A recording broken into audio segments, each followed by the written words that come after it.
Today, we are diving deep into the top 3 most terrifying cases in the history of exorcism. Let's start with the harrowing story of Anneliese Michel. Anneliese Michel was born on September 21, 1952, in Liebelfing, Bavaria, Germany.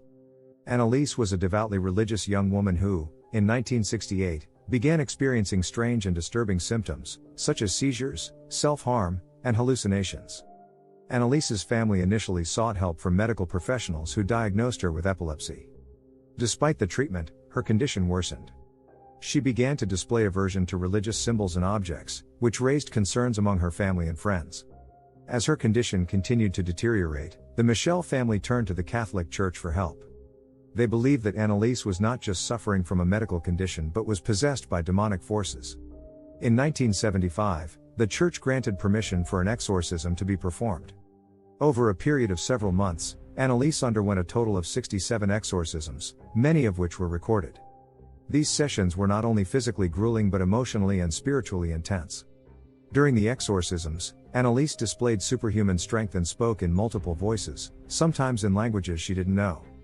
The case of Anneliese Michel remains controversial. While some believe it was a genuine possession and that the exorcisms were necessary, others argue that she was suffering from mental illness and should have received psychiatric care instead. The recordings and testimonies from those involved only add to the mystery.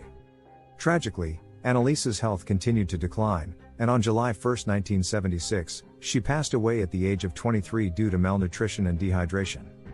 Her death led to legal repercussions for the priests and her parents, who were found guilty of negligent homicide. The story of Anneliese Michel remains a cautionary tale about the dangers of religious fervor, mental illness, and the controversial practice of exorcism. This story is about the mysterious case of Roland Doe. But first I want to make clear that Roland Doe is not the real name of the individual at the center of this story. It's a pseudonym used to protect the person's identity. The events took place in the late 1940s in Maryland, USA, and the real identity of Roland Doe remains a closely guarded secret. Roland Doe's story is one of possession and exorcism. It began with a series of unexplained and disturbing events in his life. He reportedly experienced violent poltergeist activity, such as objects moving on their own, loud banging noises, and even words and symbols appearing on his skin. Naturally, Roland's family sought assistance, initially from medical professionals who were unable to explain or alleviate his condition. Eventually, they turned to their local church, which in turn contacted the Catholic Church. The Catholic Church authorized an exorcism to be performed on Roland. Over several weeks, a series of exorcisms were conducted on Roland. These sessions were intense. Witnesses claimed that Roland displayed extraordinary strength, spoke in languages he had no prior knowledge of, and exhibited extreme aversion to religious symbols. The outcome of the exorcism remains a subject of debate.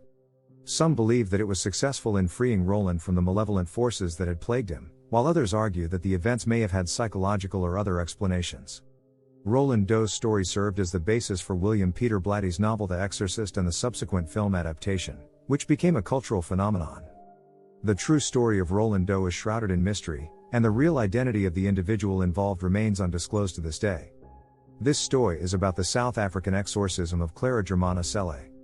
Our story begins in 1906 in Natal, South Africa. Clara Germana Cele was a young Zulu woman who was a student at St. Michael's Mission. Clara was known for being devoutly religious, but her behavior soon took a sinister turn. Clara's personality underwent a dramatic transformation. She reportedly became violent, blasphemous, and showed aversion to religious symbols, leading those around her to believe she was possessed by a malevolent entity. The school's priests and nuns were alarmed by Clara's condition and decided to seek help from the Catholic Church. They believed that an exorcism was necessary to free her from the alleged demonic influence. The exorcism of Clara Germana Cele was performed by Father Horner, an experienced Catholic priest. It was a long and grueling process, with Clara exhibiting incredible strength and speaking in unfamiliar languages during the sessions. The exorcism raised controversy and skepticism, with some suggesting that Clara's behavior was the result of mental illness rather than possession. However, as the exorcism continued, Clara's condition slowly improved, and she was eventually declared free from the alleged demonic influence. The story of Clara Germana Cele remains a debated and often sensationalized case in the annals of exorcism.